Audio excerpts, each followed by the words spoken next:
It's alive! It's alive! As clean as you can be in 19th century Europe. Crazy currents and seals. Oh, like violent seals? Take that out. Take that out. No, I'm not taking that out. Oh my god.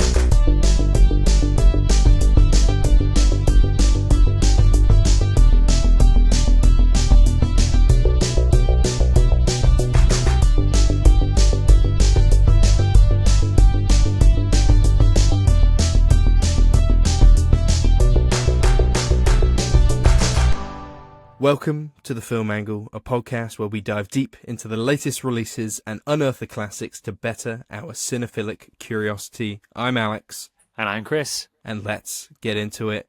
And no week has it been truer that we dive into the latest release and truly unearth a classic as we come towards the final two films of our Sight and Sound greatest films of all time list. Yeah. Or blind spots on that list.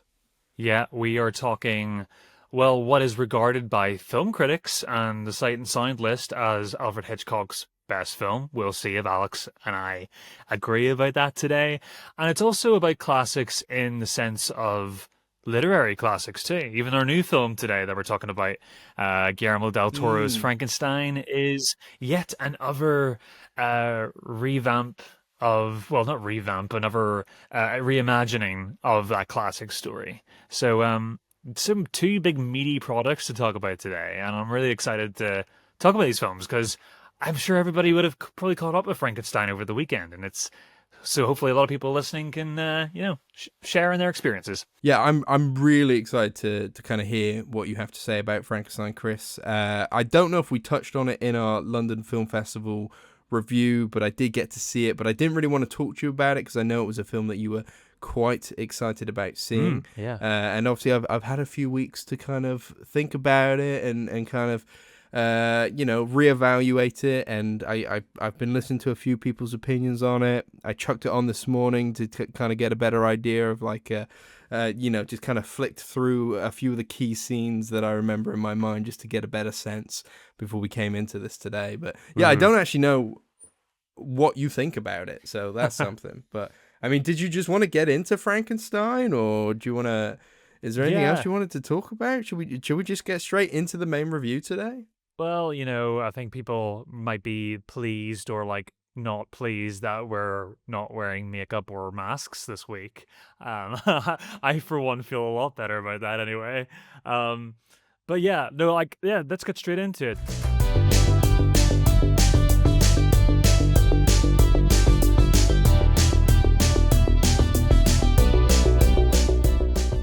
Do you want me to kind of set the stage a little bit for Frankenstein? Yeah, let's go. You set the stage, and I will do my best. And I will say as well, if it's not obvious to our audio viewer, it might be more obvious to our video viewer. I'm a little bit under the weather, so I apologize to either or. You're just wearing like powdered makeup all over yourself, like a 17th century dandy, just to cover up your illness. No, you look absolutely fine. I would not have known you were ill. Okay, that's good. Okay. A few days ago, you might have. I called my dad, and he was like, "What the hell is wrong with you?" I called my dad and said, "I think it's goodbye." Yeah, I think he thought that. Okay, so Frankenstein. So set against the frozen Arctic and the candlelit laboratories of 19th century Europe. So Guillermo del Toro's Frankenstein is his long-awaited adaptation of Mary Shelley's Gothic masterpiece, and I feel like his career has always kind of been leading up to this film because anybody who's no stranger to any of his works will know that he is a big fan of creature features and old school Universal monster movies. So Oscar Isaac stars as Victor Frankenstein, the brilliant, egotistical doctor obsessed not just with creating life, but with conquering death itself. Christoph Waltz plays Harlander, who is a powerful industrialist who seemingly has endless wealth. He seems to flaunt his wealth. And this fuels Victor's descent into obsession, having this sort of unlimited resource. So, and of course, Jacob Elordi takes on the role of the creature this time in a in a portrayal that's not like Boris Karloff's anyway. It's kind of it's a different version to what you've seen before. So why this version? We've had countless interpretations of Shelley's tale over the last century, but if anyone was born to craft a modern Frankenstein that stays true to the story's dark gothic soul, well, it's Guillermo del Toro, a director whose entire career has celebrated strange, misunderstood beings and their friction against humanity. Alex, did he succeed in your opinion? Well, yes and no. I went into it with slight hesitations. I haven't loved all of Guillermo del Toro's most recent projects, with Pinocchio being kind of the outlier of one that I really, really loved. And he has been like either adapting or remaking a lot of things at the moment. And as much as I was intrigued by Victor Frankenstein, or just Frankenstein, should I say, especially with his kind of gothic sensibilities, there was an element of kind of like that Netflix glossiness and sheen that comes with their kind of logo on top of a film that kind of like put me off a little bit. That being said, when I did see this on the big screen, there was no doubt that I was enthralled by it. I enjoyed it, but I still had kind of my hesitations about, elements of the story, the length of it, and still some of the imagery as well. Though it is worth saying, it is a really nice looking film, but there is a certain kind of theatrical sheen, a set emphasized by CGI that just doesn't feel, well, it's tangible to an extent of, in the case that it's a set, but like everything else is almost, I don't want to say an elevated Disney remake film. Okay. Okay. There are times when it feels that way a little bit. Or maybe like, a modern day Tim Burton. I don't know. Something along those lines. But that being said, I feel like you kind of know I kind of liked this. Okay. I don't know anything about your opinion, Kris, and I'm desperate to know. So don't tell me. I need to know yours. Maybe I'm not coming forward with my opinion on it straight away, is because I kind of still figuring that out myself as well, and I hope our conversation here today will kind of help me kind of come to that conclusion a little bit better.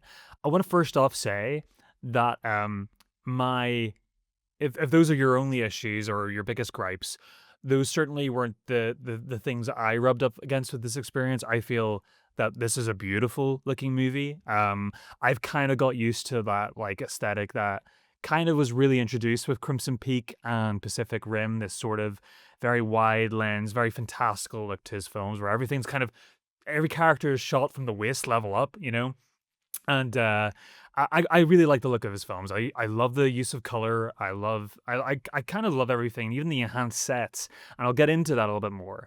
I rubbed up a little bit more with the thematic side of the film as it progressed.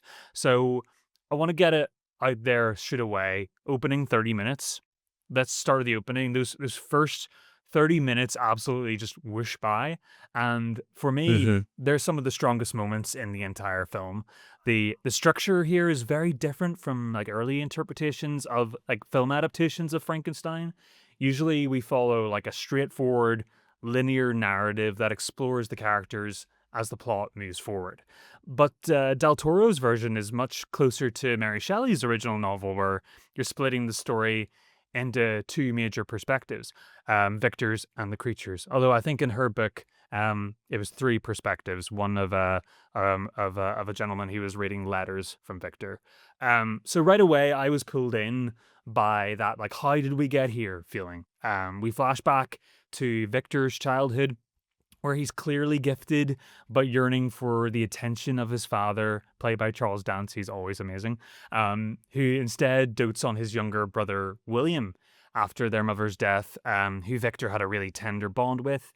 And from that point on, Victor proclaims that he will find a way to end death itself. So, of course, no surprise to anyone familiar with Del Toro's work.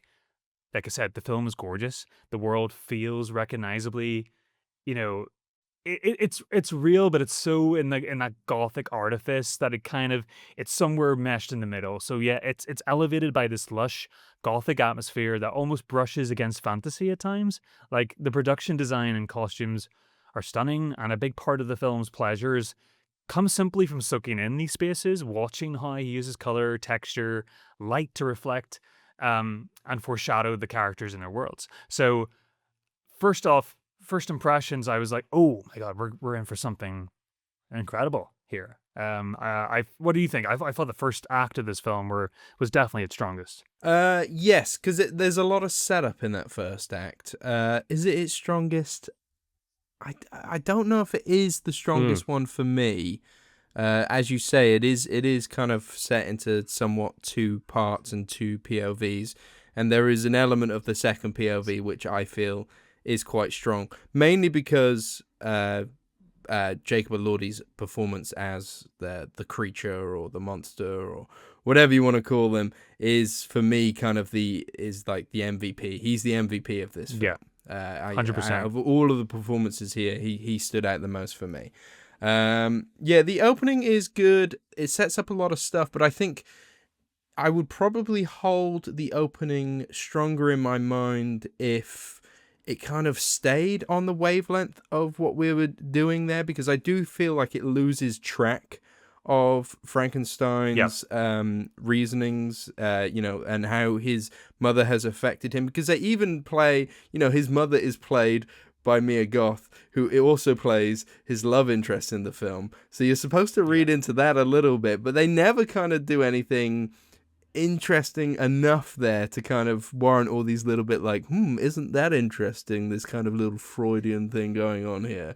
yeah. Um, it's like, Well, that's and what. then also his relationship with his father and how he ultimately becomes worse than his father, and why have we gone down this path? And I feel like the film forgets that it set itself up as that being the focal point of the film, and then kind of like it loses it as we go on a bit. We'll definitely get into that, because if I can justify why I like the first 30 minutes and why I'm saying that's my favorite section of the film, is because the exact Mm. same things that you rubbed up against, which was the promise of that thematic sort of daddy issues, parental sort of hubris film that was going to be coming out of this structure that was introduced at the beginning, and how that kind of doesn't really come to fruition at the end.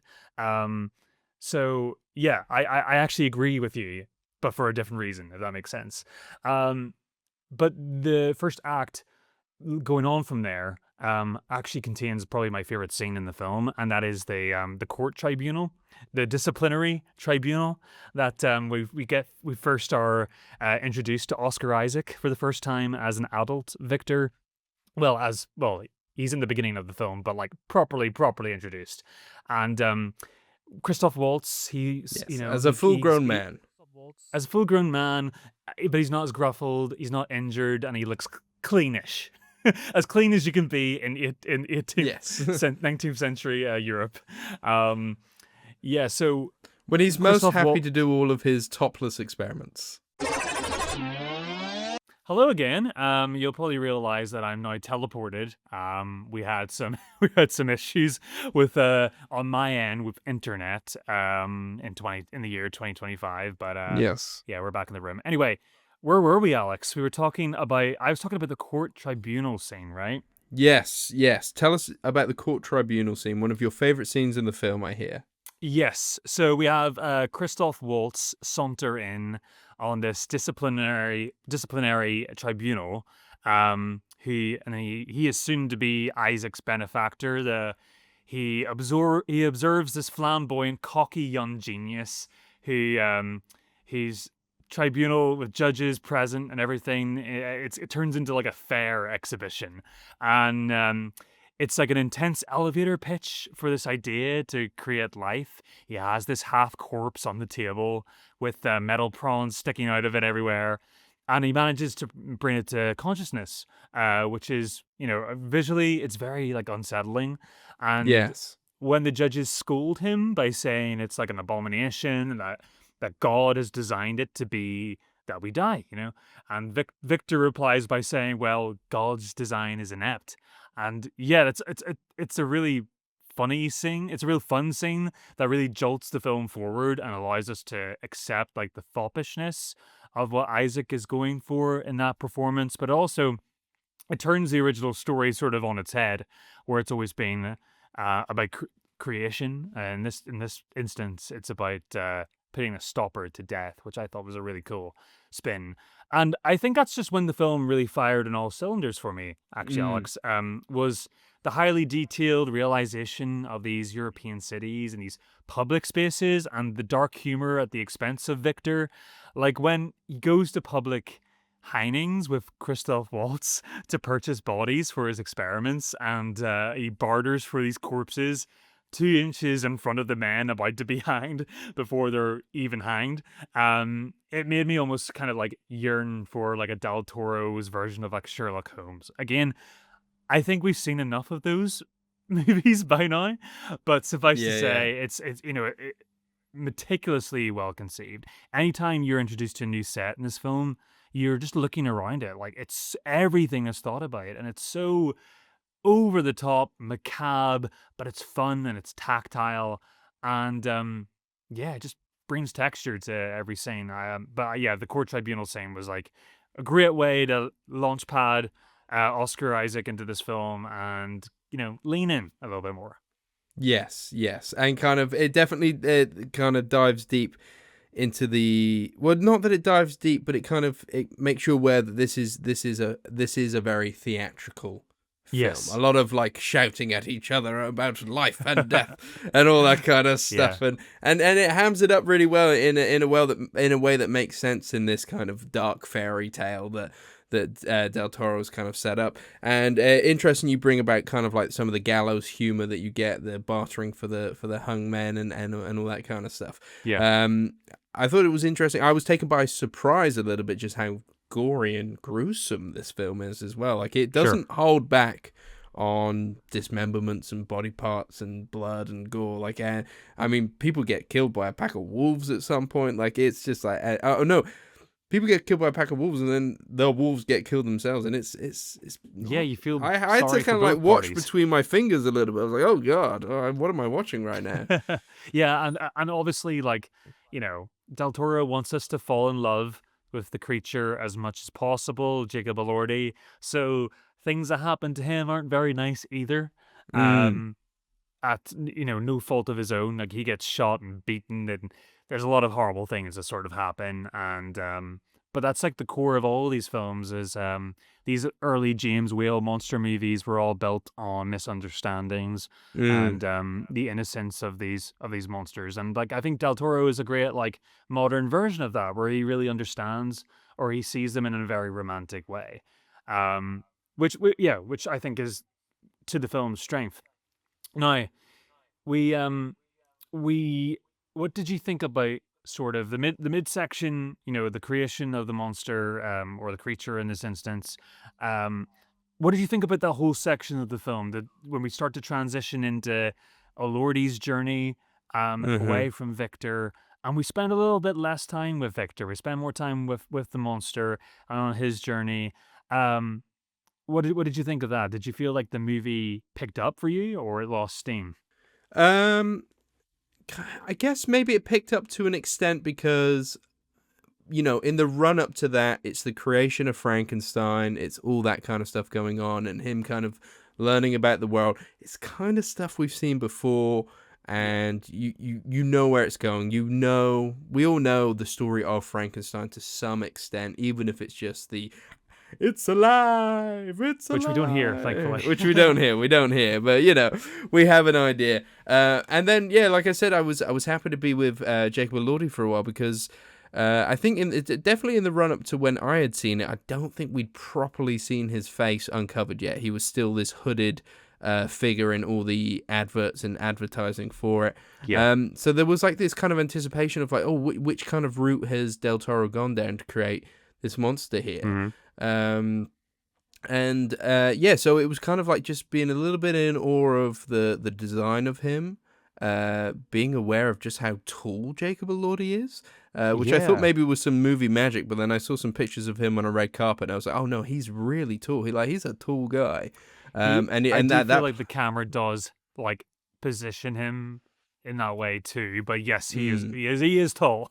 Yeah. Well, he is really tall, and Oscar Isaac is actually really small. So it kind of, there's an element of just like those two being cast together is quite interesting as well.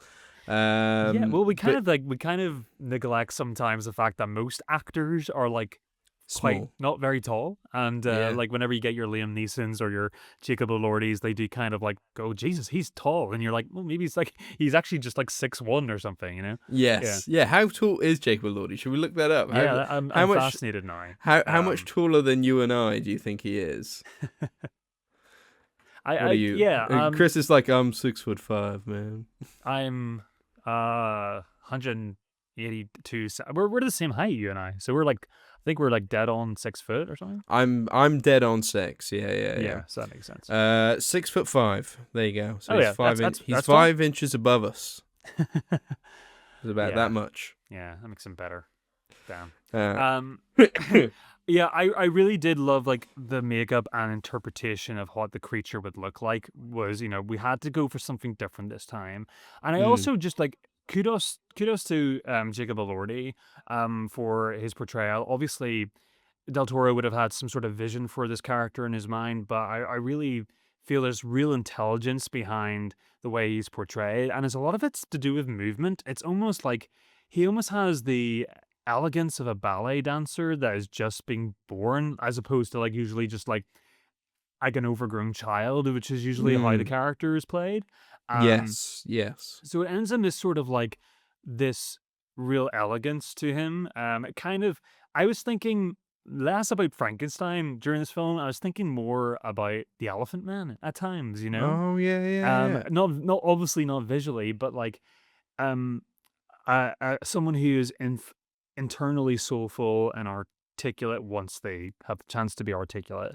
Um, being able to, being held away and not being able to blossom in their current scenario because humanity will reject them. I saw a real comparison with those two creatures. Um, but yeah, it's kind of different. Like, I don't, have you ever read the original book before? No, I was thinking this the other day because I remember being a little bit fascinated by it in secondary school, and I don't know whether I did pick up the book or whether it was like more of. I feel like there were some like Dracula, Frankenstein books like that, which were kind of maybe adapted slightly for like a young adult audience, so you Oh, weren't okay. getting like the full, Mary Shelley text. And I was trying to think, I might have picked it up at some point, but I'm not. I'm not somebody who is kind of remembers the Hmm. original text at all. So potentially I haven't read it. Potentially I haven't read it at all. But it doesn't matter either way. That is a Yeah. long way of saying it doesn't matter. I have Well, I was not. just saying because, you know, there's no sort of progression in the film adaptations that I have seen, at Mm, least, of the Frankenstein's monster kind of adapting and growing a sort of a literary intelligence that he goes towards in this film, where he's, becomes fully sort of mm, articulate and very well read and very curious about the world beyond the childish nature of the character that we've previously seen in the Karloff mm. version, for example. Um, and he's not like, in the especially in the Robert De Niro kind of Branagh film version. I hate it. I don't really like that film at all. Our drama teacher, she was I've not obsessed with seen that it. film. Oh, really? And she made us watch it like all the time, and I was like, I don't see it. I don't want to see what you like here. um, but in that version, Robert De Niro's like version of the character was very violent, um, and not as sort of sympathetic as Del Toro makes him in this version. So you know, Apparently, this is one of the more faithful mm, adaptations I've heard. But I have also heard that Frankenstein being quite violent is a thing from the books, I yeah, believe. yeah. No, Yeah. that's definitely what I've heard too, which is more of a, is Del Toro the romantic here? Yes, like he has even softened Frankenstein in this. Because I thought there were elements when he's basically just like killing people from the Danish boat. which kind of acts as a kind of contextualizes the story. Mm-hmm. He's quite ruthless and quite brutal in that moment, but he's not really got much concern for human life as he's just tearing through people. Alas, they are shooting at him, etc., Yes, etc. they're But when you collateral. learn more about his story and where he is in that moment, you're like, oh, okay, we're just straight up killing people now. Okay, that's cool. Yeah. Yeah, I think they're just collateral at that point, and we're just like, okay. I mean, I guess they have to. The movie is stuck because it has to showcase him as being dangerous, um, or else it's just a guy. um, so again, that kind of pushes us forward to the third act of the film, and it begins, and the creature confronting Victor, choosing to punish him, but Shall we say begins. now this is probably the most spoilery parts? So we should Yes. probably say spoiler. Everything up to here I think has been relatively fine. It's kind of a bit loosey-goosey, but this is like full-blown spoiler warning. Okay. Sorry, my bad. No. I just for our audience. Oh, 100%. Yeah. So creature confronts Victor, choosing, we get the line, maybe in the more hokey line of the film that you're the monster. Mm. So he chooses to punish him, but begins this pursuit into the Arctic for the remainder of the film. So, what are the feelings towards Isaac's Victor Frankenstein at this point of the film? He's kind of turned into like a grotesque shell of a man who hasn't got anything that he's wanted. He's created life, but he'd never kind of set up a plan for afterwards, or how he's going to deal with that, or how he's going to manage that. He's lost the Mia Goth's, favor, if he ever had it, for a potential romantic partner and usurper from his brother. Yeah. Isaac's basically a piece of shit in this movie. He's not a nice guy. Oh, he's the villain, isn't he? Yeah. He is truly. We emphasize the man is the real monster truly in this villain to that extent, and it's very difficult because it almost at the end wants to give him some kind of redemption, some kind of forgiveness. But I think even as an audience member, maybe you feel the same way. But I just like the way that Jake Elordi plays such a sympathetic version of this creature. You don't feel like he should have to accept that forgiveness. I don't believe that Oscar Isaac deserves, well, not Oscar Isaac, but Victor Frankenstein deserves a kind of redemption in this film. He is worse than his father. Like, his father was clearly not a nice person, but he abuses Frankenstein's monster. You know what I mean? Oh yeah, he beats him on camera. It's pretty Tries horrible. to kill actually. him. Yeah. I mean, yeah, of course. Multiple I really times. I really like his comeuppance though, in terms of like that chase into the Arctic. I don't know how much time passes. It seems like weeks or months pass. Yeah, they're like fighting all over the world, aren't they? Maybe this is where I'm like, maybe this is where my cynicism's coming out, because I'm like, in the third act, I'm like, all this kind of build up and set up and like all these stories, and it's like, all right, we're just gonna keep fighting until we get to each other now, and it just like ponders off into the night.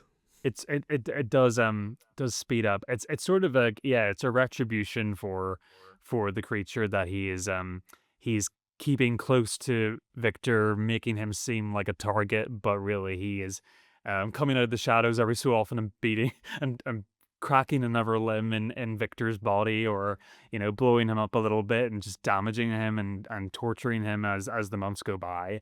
But yeah, this happens really quickly, and it's kind of like it's weird for a 2.5 hour film that feels kind of well paced, suddenly for it to kind of feel kind of rushed in that section.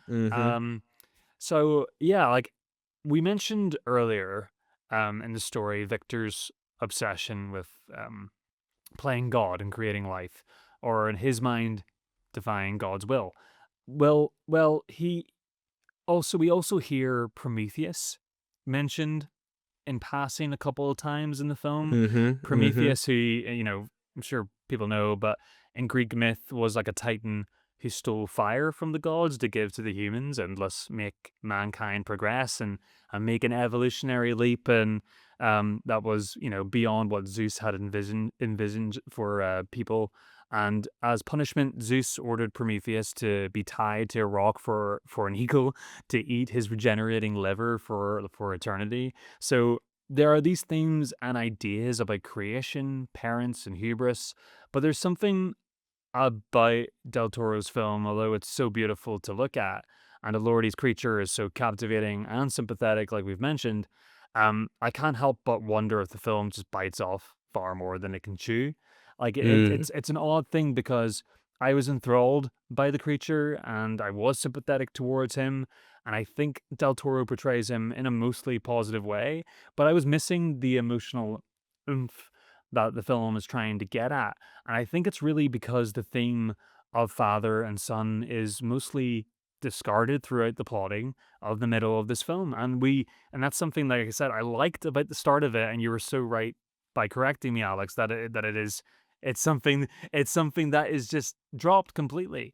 The young Victor and his father, we only just scratched the surface before we're sort of reminded at the end of the film that this was the emotional payoff of what we were Mm. waiting for all along, and I'm not sure I was convinced. Although it was No. a lovely moment, and Elordi does, when he forgives Victor, that should have paid off really well, and Elordi's doing nothing wrong there. He's doing all the right things, but it's almost too distracted. It's distracted by its epicness sometimes Yeah. that the themes kind of just didn't really tie together in a really satisfying way.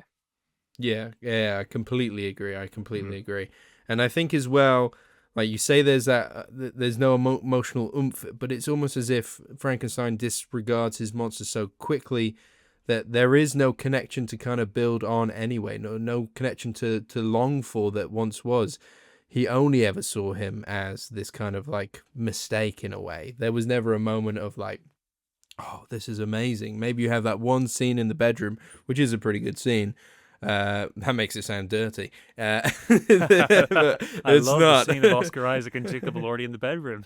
Well, I'm not going to say no to that. I'm not going to say no to that. But yeah, I guess the only other emotional kind of relationship within this film, or maybe two of them, is Frankenstein with Elizabeth, but more importantly, the creature with Elizabeth. But Yes, they yeah. don't.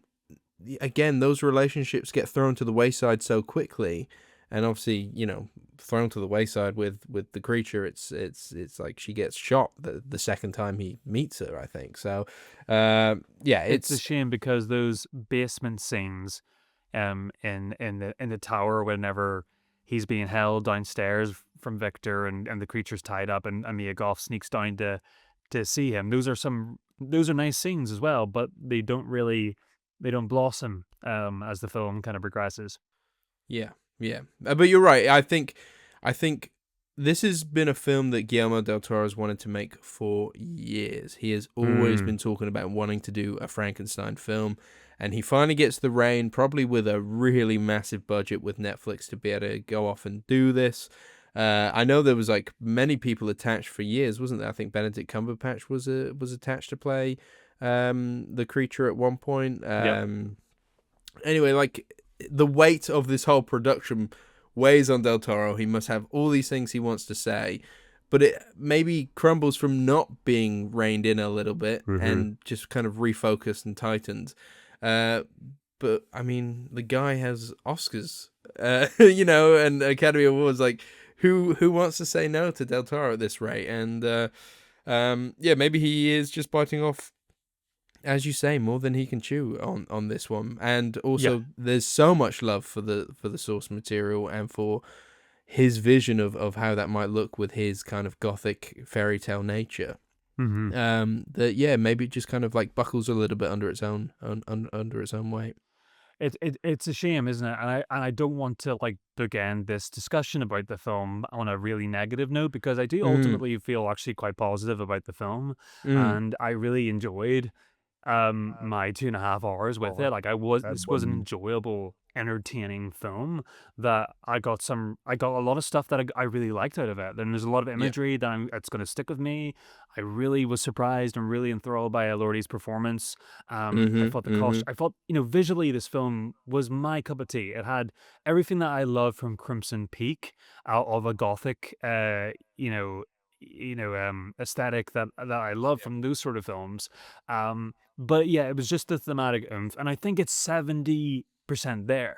you know, Mm. and I don't think it's a wasted project or a vanity project. It's definitely made No, with, no, no. yeah, it's made with meticulous care, that's for sure. And yeah, I think people will really enjoy this for the most part.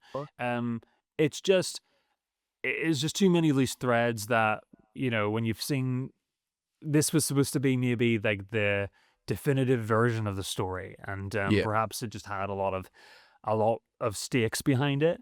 Um, but yeah, it almost feels like this would have really benefited from, like, I hate to say it, like a 4-part series from Del Toro would have been like with this budget. I hate this. I hate to fall into that camp, but I maybe he wouldn't would have have been watched able to it. explore. Yeah, maybe he would have been able to explore some of those blind spots a little bit better. Yeah, I know what you mean. I know what you mean. Or maybe just like a slightly tighter script that, Yeah, you know, yeah. that I that think that the hones in on the midsection. father relationship and the Yeah. downfall of Victor Frankenstein, you know, succumbing to the sins of his own father. hmm And there's, like, you know, we got 25 minutes in the middle of the film of the blind man being very kind to him and educating him. Mm. We get it. People can be nice to him. Maybe that could have been, you Oh, know, that was one of the nicer scenes. it I was nice. It liked was a that nice whole scene. section. That was great. Yeah, no, it Even though was a nice you scene, but can't it you kind doesn't. of know where it's going, like a Yeah. lot of this film, because I mean, there's a lot here we have seen before as well, which doesn't help in a way, but that's what happens when you're adapting material that has been adapted so many times. Yeah. Yeah. Well, there you go. We agree on something, Alex. I know, I must say, I came into this episode thinking I was gonna have to fight you on this The film and the streets. next. I thought you were gonna love this one. Well, actually, I wasn't sure if you would love it, but I just had this feeling that, like, you're more I think you're more ready to go with Del Toro's kind of style and some of his more recent films, whereas I think Crimson Peak is probably the last live action Del Toro film that I actually really, really liked. Yeah. Yeah. Well, we still may have to fight on the streets for the next film, Alex. I think we're going to, yeah, sorry. Okay. Shall we get into that one? Yeah.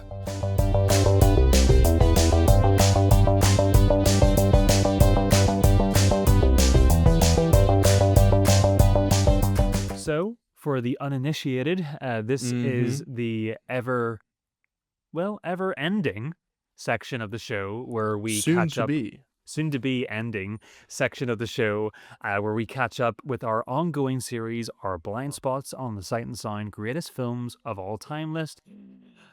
Get my breath. We are slowly making our way down the list, and we are on our final 2 films. So we are on number 2. This is regarded by critics who polled for the illustrious Sight and Sound list as the second greatest film of all time. So Yes. this week, Alex, we are talking about Alfred Hitchcock's very, very famous Vertigo. Yes. And worth saying, not a blind spot for either of us this week, right? Mm-hmm. Yeah, that's... Sorry, I said blind spots, but this is Well, a blind no, spot. but when we're doing the top 10, we're doing them all. But that being said, the number one film is a blind spot for both of us. Yes. So here we are, second to last. We are both kind of aware of how we feel about Vertigo from our first viewings of it, which I think has happened for both of us within the last 4 to 5 years. Yeah, my first viewing was last year, so this was there you quite go. fresh in the brain for me before even this revisit. Yeah. Yeah, and I was looking forward to revisiting it because I liked it on the first viewing, but I wasn't in love with it. So I was like, with this new idea, this new preconceived idea that Vertigo was the second film on the Sight and Sound list, I was like, all right, maybe I missed something. I'm going in with fresh eyes. But I'm gonna come here to say, Chris, I maybe even slightly soured on it even more on the second. Yeah. This is against type for you. This is against type. Yeah. I just think, and I appreciate I'm in the minority. I need you to tell me why you think it's so good. I think because for me, this is one of the weaker Hitchcock films, and I get that technically, the dolly zooms, some of the more experimental parts in this film, it was breaking the tradition, the laws of film, and doing some interesting things. At the same time, the colors, the way San Francisco looks, it's all great. But Yeah. I think the film has a massive, massive pacing issue. It's sprawling. It's definitely sprawling. Yeah, I think every scene tends to go on just a little too long. Like, it's like the plot is slow, but the film doesn't feel slow. Okay. But it feels elongated. There feels like there's a lot of like fat around it, and then I'm trying to remember the not right now, but as I'm watching it for the second time, I'm trying to remember what all the twists are and stuff like that. And I was wondering to myself, oh, why do I not remember like what the whole big deal is? Why do I feel like I'm watching this for the first time again? And then when it all kind of like you start to understand, oh yes, this was that, and she was doing this, and he was doing that. I was like, oh yeah, I guess I'm not that interested in it. I don't think it's that interesting. I don't know. Okay. I don't know. And yeah, the film just feels a bit empty at times. We're in San Francisco, but every scene is just between either one or two people. Even when they go to, the Golden Gate Bridge and they go to the Redwoods and stuff like that, they are the only people there. Yeah. It's an empty film, and I just think it's slow. It's a little bit empty. I feel like I'm gonna get like pitchforks come after me. I just don't think it moves in a particularly interesting way. Where did I put my pitchfork anyway? Is it over there? Yeah, I know. I don't know. Like I can understand some of the good in it, but I just think it goes nowhere. Well, it does go somewhere, but then it's just kind of like the downfall of a man, which is fine. Like I don't need every film to have a happy ending. But then there's like little bits, like all the stuff with Midge. It is Midge, isn't it? Yeah, his ex-partner. Yeah, his ex-partner. Yeah. I just feel like that doesn't really have like an ending, or that doesn't run into it in any way. And they spend 5 minutes at the start talking about a bra. That doesn't come back into it. I was watching that scene thinking like, oh, I bet this bra comes into it. Does she fall off and then like the bra saves her or so? No, I don't understand what that's. Yeah. Oh, maybe you should have directed Vertigo. No, don't say that. I'm not saying that. I'm not saying that. I'm not saying. I'm throwing you into the fire on purpose there. I'm not saying I could make a better film than Hitchcock. I'm just saying, like, out of all his filmography, and I haven't seen it all, so I can't say this is like the worst one. And it's definitely not the worst one. There are a few Hitchcock films I don't like, and I do like this, but I just think it's a bit overrated. I don't understand the hype. So this is where I now give the floor to you, Kris. Oh, that's and you can explain it to me. I mean, this is where I just endlessly list shit that I like about the film. Yeah. Like, The Birds was the very first Hitchcock film that I'd ever seen, and that film, the first 30 minutes of that movie is just like Tippi Hedren shopping, and which I really liked. Especially when Hitchcock does lean into horror more, he does kind of like to put you off kilter by creating a sense of comfort before kind of slowly pulling the rug from underneath you. He's tight, but he's patient, and which is probably what makes him such a unique filmmaker. And a lot of people today struggle to replicate that. So Vertigo, really, really briefly, it's a story that follows a retired San Francisco detective named Scotty Ferguson, played by the amazing Jimmy Stewart. We love him on the show. And, he is very good. He is very good. I like it. And Hitchcock pitches him as an asshole for like a few of these films. Rope, and I think Rope, he's a bit of an asshole, right? And Rear Window, he certainly is. Usually James Stewart was always a nice guy in movies. Well, is he? I mean, he's a bit of a grump in Rear Window. Well, I mean, like, he's got Grace Kelly, the most beautiful woman on the planet, just telling him that, like, I'm a nice person and I actually am interested in you, and he's just like, fuck off all the time. Yeah, but that's yeah. I feel like he's a grump. He's a grump. I don't. It's not until like the last 20 minutes of Vertigo that he's an asshole, though, right? Yeah, true. Well, yeah, we'll get into that, I suppose. Yeah. Sorry. He's an ex-detective. He's hired by an old acquaintance of his to follow his wife, Madeline. He's played by Kim Novak, because she's been acting very strangely, almost like she's possessed. In fact, She might be. So Scotty, he follows her through San Francisco, which is almost like you said, it's like this beautiful, creepy showcase for San Francisco, and it's foggy Mm. streets and landmarks. And pretty soon, into this investigation, he becomes completely obsessed with her, and of course, becomes a little bit more involved than he perhaps should be. And that's really where Vertigo is about. It's obsession, illusion, Hmm. weirdos, all those good Alfred Hitchcock twists and turns that we're used to seeing from him. Yeah. So, but what's fascinating is how Hitchcock builds that dreamlike distance between Scotty and Madeline. He never really meets her at first, he just watches her. The soft focus, the haze of colors, the slow gliding camera movements, they make it feel almost like unreal, like he's already fallen into a fantasy.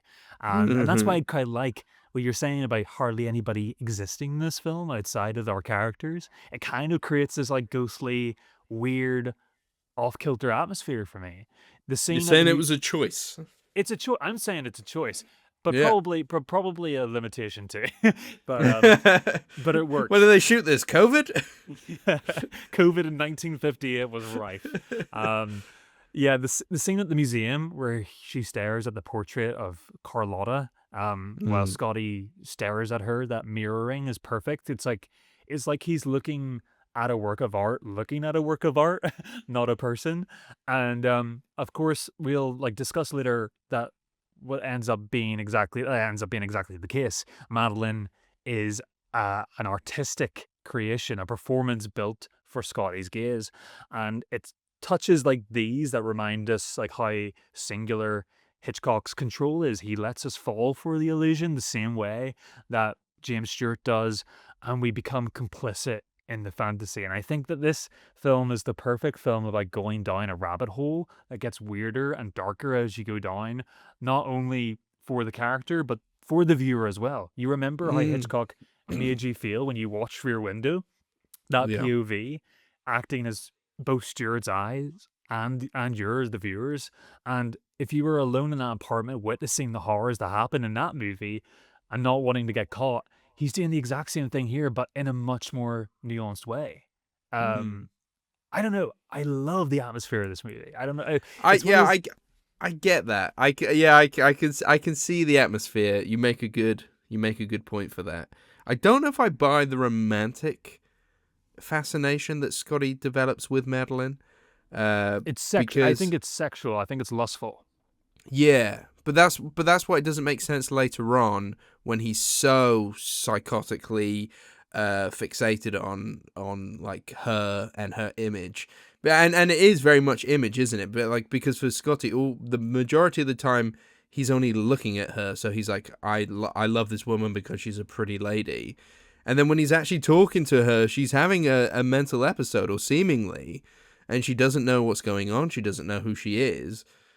Feels like he kind of takes advantage of that a little bit. That's why I said he's an asshole. He's an asshole. So yeah, when he does kind of have his own break, and when he meets this woman who looks just like her and is trying to develop her into her image, Mhm.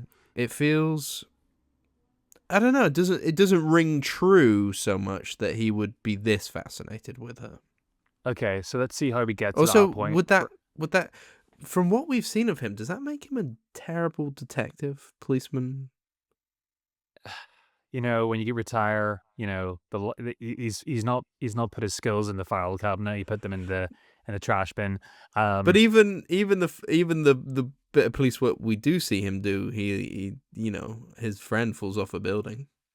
yes, yes, he's not very. Yes, well, there you go. Well, maybe Mm. this is where we need to get. Maybe I'm getting it more than I am. More than, That's it.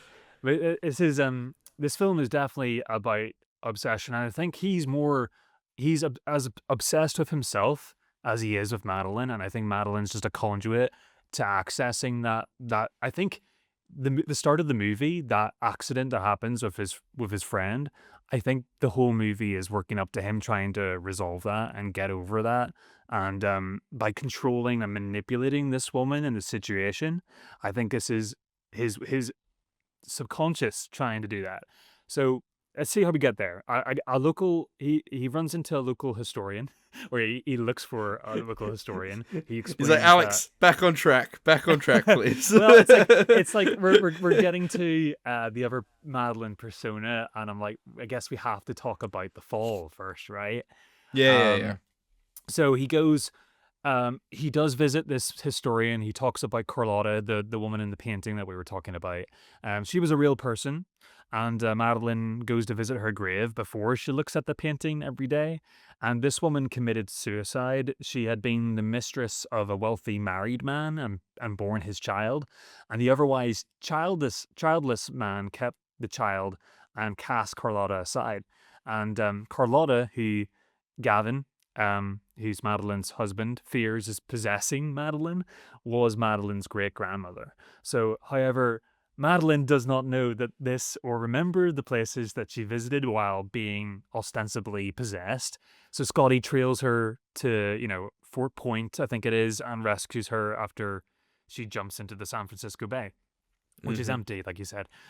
No tourists at San Francisco Bay. I've been to that section under the Golden Gate Bridge, where she jumps into the water. Yeah, no, I've been there. I hadn't seen the film prior to that, but you know when you're like, oh, I've been there. I know that building.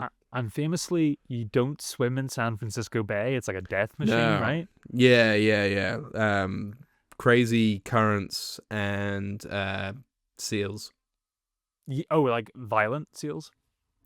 Well, I don't know. There is a pier. I think it was like Pier 39 or something like that. They're all just chilling. It was great. It was really cute. I love that. That was really cute.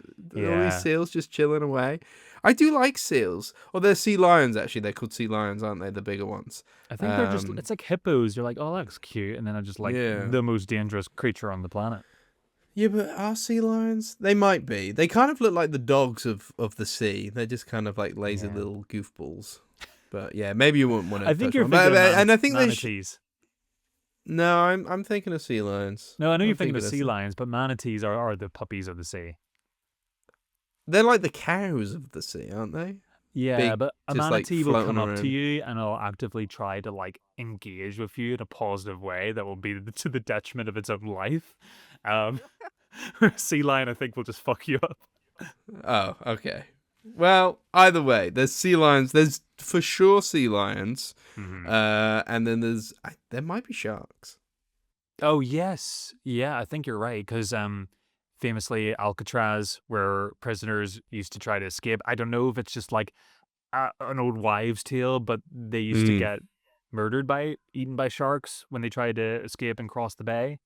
Yeah, I think so. We're not historians here on the film. No, we're speculators. We're speculators. I also think it's really cold, which probably doesn't help. It's San Francisco is like a weird climate in general, right? Isn't it? Yeah. So I was there.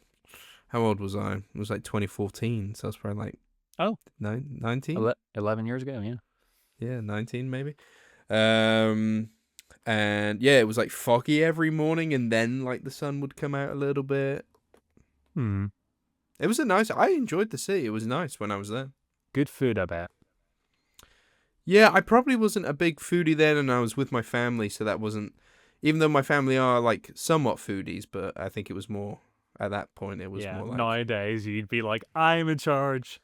Yeah, exactly. I know where we're going. Whereas I think then it was kind of like, oh, this place looks nice, let's go there. Yeah. And, feeding a family of 4 was probably not cheap. Whilst on top of that, you're on an American holiday, so... There you go. Yeah. So anyway, Madeline falls into the San Francisco Bay. Back on track. Yeah. No, yeah. So they, he rescues her. She wakes up from in the bed, sea lions. From the sea lions and the sharks, and the Birdman of Alcatraz tries to swoop in and get her at one point. And the narrowly temperatures escapes that. Yeah. So she wakes up in Scotty's apartment, or his bed, like the next morning, naked. Yeah. No, I just said naked. Was she naked?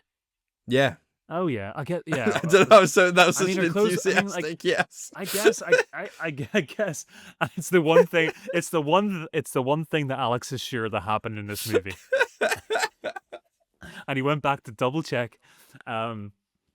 Yeah. So they become romantically close is where I'm trying to get at, and this is where the kind of movie leads up. I'm gonna say one little pivot: colors. I love the use of green in this film.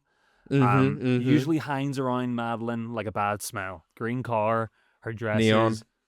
Yes, the ghostly green light when Yeah. Judy later reemerges as Madeline for the Yep. first time. Yep. It's almost like it's a warning to Scotty that it's like a tropical animal pattern that's warning you it's poisonous.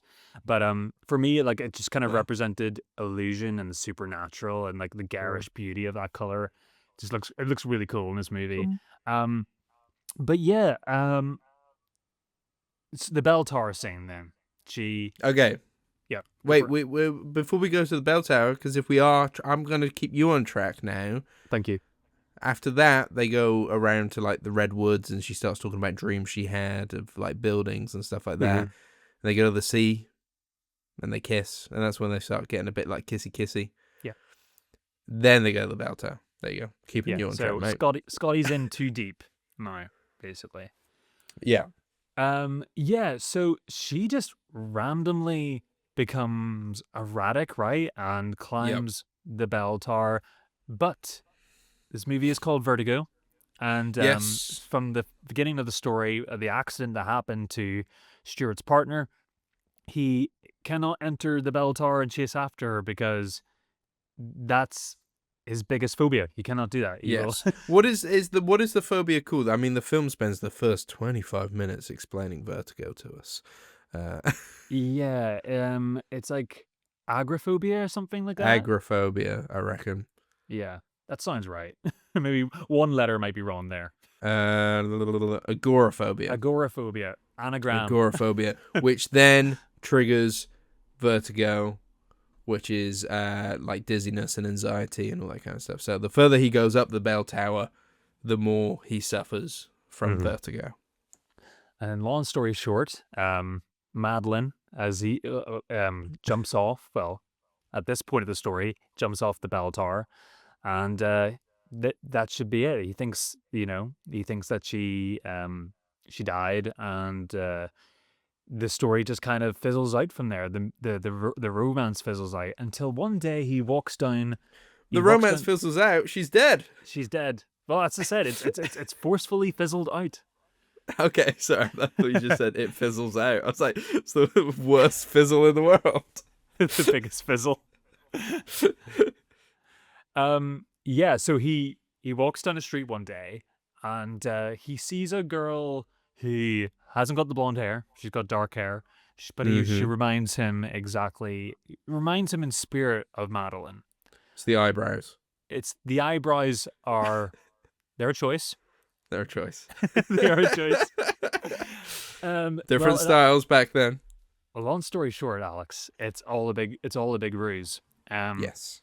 Gavin. Which, yeah. Does it reveal that a little too soon for you? What, straight afterwards? I think it's a big rug pull moment where it's kind of more for the viewer, kind of going like, well, I'm trying to think of 1950. Like, would I have been really shocked by that revelation very quickly? And I think I would be.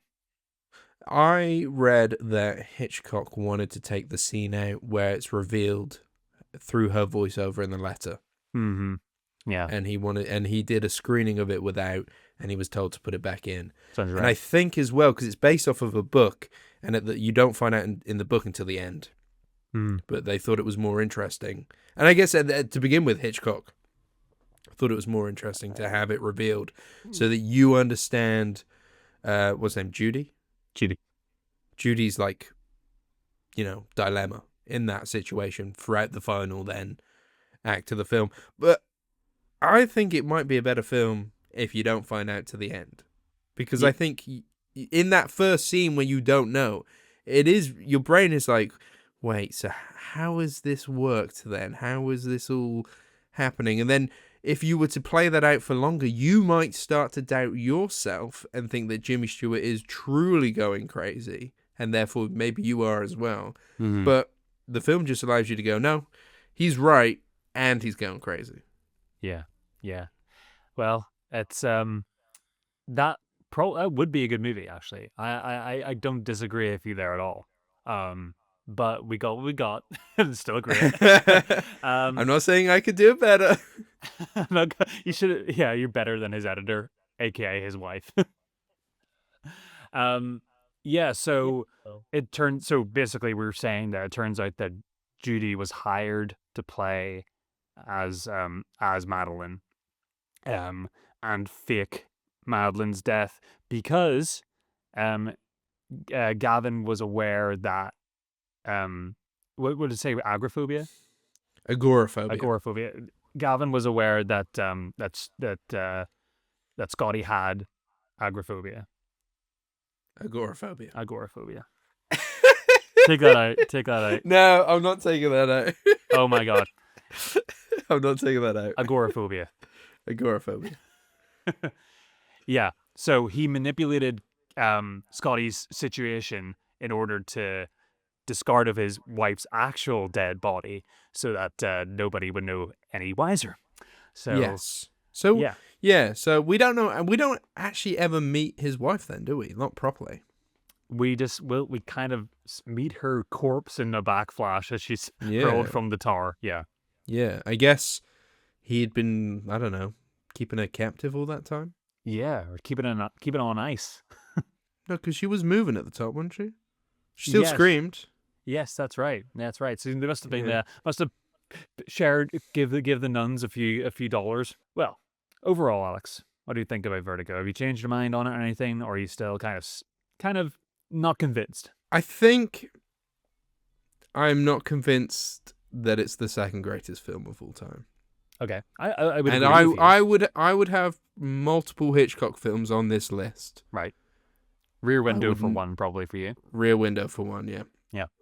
I would not have Vertigo on it. Okay. Overall, I absolutely adore Vertigo for what it is. It's not Hitchcock's... Yeah, you love Vertigo. I know Yeah. that. And so do so many people. I don't know why I don't get it. It's not Hitchcock's... Or it doesn't resonate with me. But that's fine. And I think this is a big tonal poem for Hitchcock. It's not his longest film, but it certainly feels like his most labyrinthian, and with the journey it takes you on, especially that first viewing. Hopefully, the people listening to this episode are familiar with the film, because it would be a real shame if you had this one spoiled for you by us fumbling our way through the plot. But it's a real ride from start to finish, I think, anyway, where you never really kind of get your bearings. The characters are super flawed. They're interesting. San Francisco is such a compelling place to set this film, and it's absolutely gorgeous to look at. Minus a special effects fall here and there, which, hey, it's the 50s and it's iconic, and I think it has a charm to those little falling scenes anyway. Yeah, I come out really positive on this film. I a lot of the texture and a lot of the visuals and sets and certain scenes really do linger with me, and it's one of those films. I love a film where I almost enjoy it more thinking about it than actually watching it. And I know that sounds so bad, that sounds wrong, but there's something to that. There's something about it that's kind of gnawing at my soul a little bit. And I think it's just like, it's a little bit dark, this movie, and I like how dark it is. Yeah, I can see that. And I wish I could see why it was held on such a pedestal, but I can't. I like it's fine. It's a fine film. The 2012 poll of this list, it was number one, wasn't it? It was number one. And it was a big deal because it had beaten Citizen Kane at that time. Yeah. Yeah, I don't know. Maybe I need to... If you go onto the BFI Sound and Sound website and you go through the list, you can see who put it as their pick. You can also see where some people have written a few bits and pieces. Actually, I wonder, shall we do that right now? Yeah. Yeah, let's do it. I have a theory why Vertigo, I'm not sure why Vertigo specifically, but why a Hitchcock film would have been really big in 2012. And I kind of was, because I'm kind of living through that, and that's kind of when I discovered Hitchcock.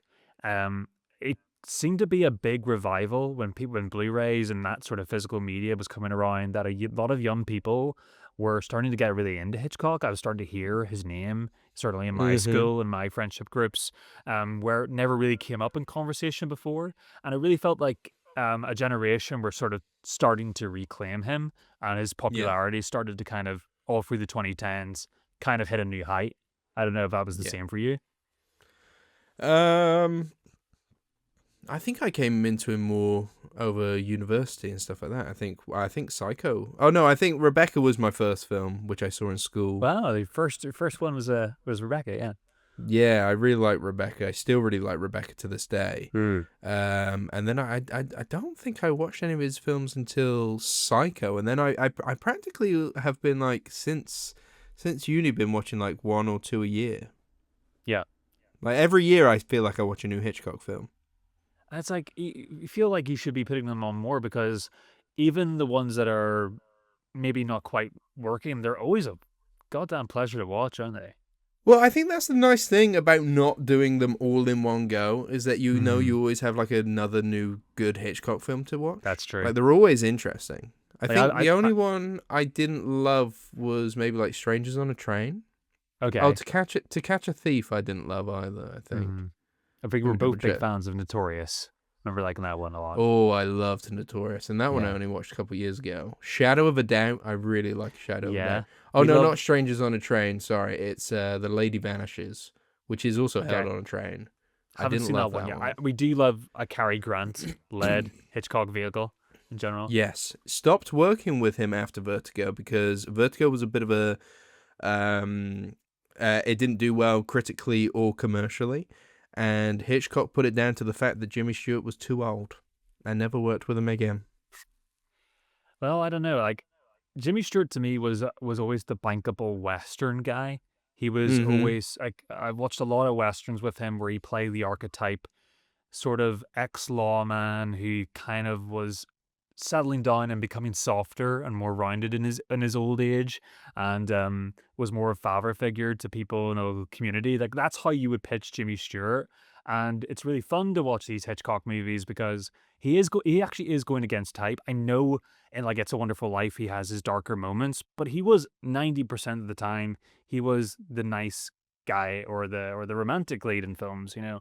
Um, Yep. so, but I really admire that about Stewart, that he had a really like varied career where he did just want to like make the best film possible.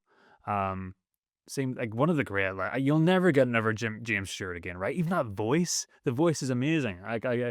Yeah, what's the movie I tried to get you watching the other Christmas? Shop Around the Corner. I'm like, Oh, oh, I did watch Shop Around the Corner. oh, you did watch it, yeah, yeah, and he's so charming. Yeah, I don't know, he does it for me. Fair enough. Fair enough. All right.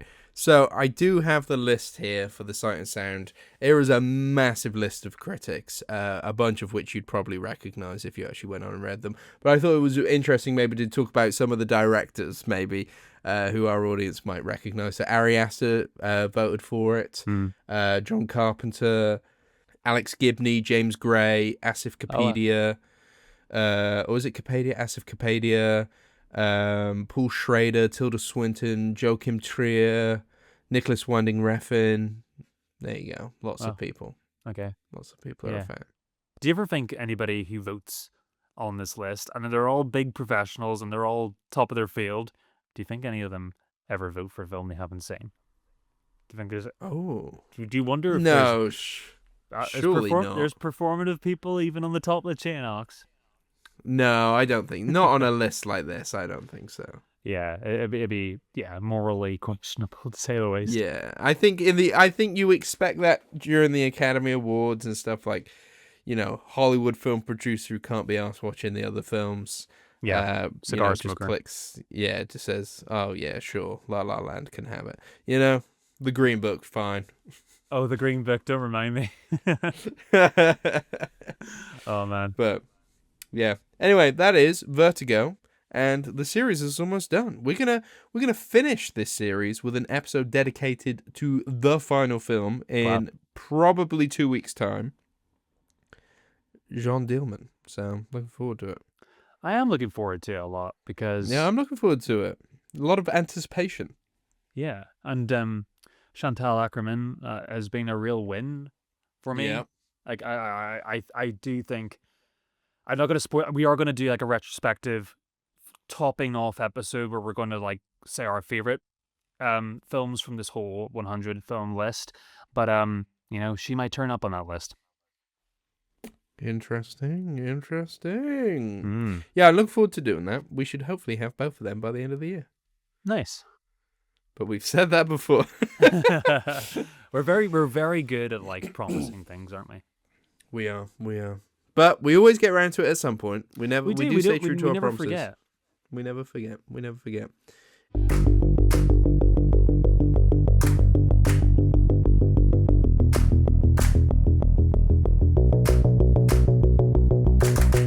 Next week on the Film Angle, at the moment we're looking at maybe just reviewing one singular film, but a big film nonetheless, is Edgar Wright's The Running Man. Mm-hmm.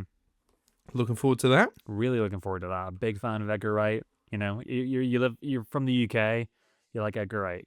If you're from anywhere, you like Edgar Wright. Okay. Yeah.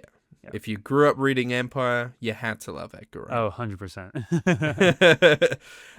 Yeah, I'm looking forward to that one. I've not read the original story or seen the original adaptation with Arnie. I can't believe I forgot Arnold Schwarzenegger there for a second. I'm gonna say I haven't either. What I've heard from people who do know the book and the original film and have seen this film, that the Arnie film deviates from the book and does its own thing, but this is much more akin to more true to the Stephen King novel. That would make sense. So I probably plan on watching the 80s version afterwards. Oh, I don't know what. I know you. This has been a big thing. We talked about this the other week because I was we did. And like, should we watch The Running Man? You're like quite hesitant about it, and I was quite curious to why, because I feel like they're going to be very different films. I know, but I don't, because I know zilch about The Running Man in general. I feel like I just want to keep that up and not go into the film with any kind of preconceived idea of what it's going to be. That's fair. Enjoy Edgar Wright's vision for what it is without any of the baggage of either reading the book or seeing the original adaptation. Like, like knowing a certain version of that ending and like anticipating an ending, whether you'll get it or not. I get it. Okay. Exactly that. Well, that has been the episode for this week. If you've enjoyed it, make sure to leave us a 5-star rating or review. We do really appreciate it. And if you'd like to keep up to date with us, make sure to follow us on TikTok or Instagram, or both, at The Film Angle. We also have a Film Angle playlist. If you want to listen to what we listen to, you can find that in the show notes. Be sure to catch us next week for more cinematic discussions. But for now, see you later. Bye-bye. Bye, Alex.